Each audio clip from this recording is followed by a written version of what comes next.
The Youth Who Was Led About by the Chief of the Sturgeons by John Pinesi. Read by Frank Blissett. Once a certain man was staying at Black Sturgeon River when the people were hunting sturgeons in the springtime. Now the old man had a son, a youth. Often in swimming went the youth.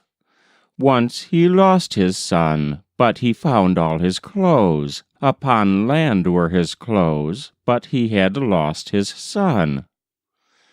Now the youth had been carried away by a sturgeon, and he had taken on the form of a sturgeon as well.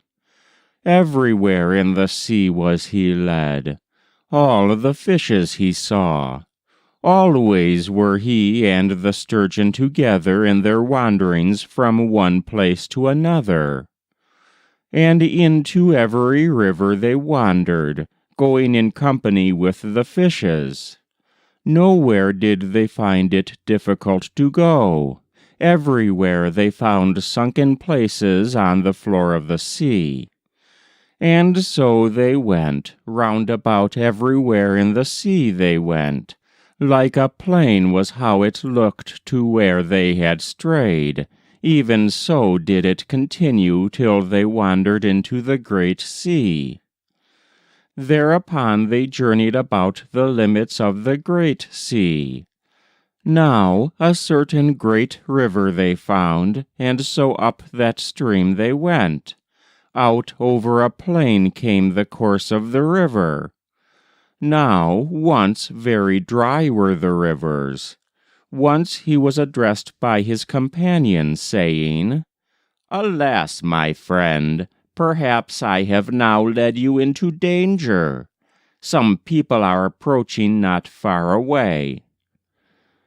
Thereupon, sure enough, came some people paddling into view round a point. Very shallow was the river. And when the people were come at the place, they saw 2 sturgeons there. Thereupon they said, "Why, look at those sturgeons lying there. Verily now we shall have something to eat." Accordingly they reached for their spears. And so the sturgeons set to work roiling up the place where there was but a shallow pool of water. And the people did not see the sturgeons, so exceedingly muddy was the pool. At length away went the people, after they had lost the sturgeons. Thereupon the sturgeon said to his companion, "Well, it is perhaps time that I should be conducting you back home, lest perchance we might at last in some place be slain." And so he was headed for home, being led by the sturgeon. Everywhere were caverns in under the shore. It was by such a route that he was conveyed, keeping on until at length he was fetched home again to Black Sturgeon River. Now the old man who had lost his son always looked at the place every time that he passed by in his canoe. Now once the sturgeon spoke to the human being he was with. "Therefore do you now go forth from the water. Do you sit on the top of yonder rock." Accordingly out of the water he went, and when round the point came the old man in his canoe, he saw a person seated on yonder rock. It was his son whom he had lost. Back to him again had come his son. For 6 winters the youth had wandered from place to place with the sturgeon.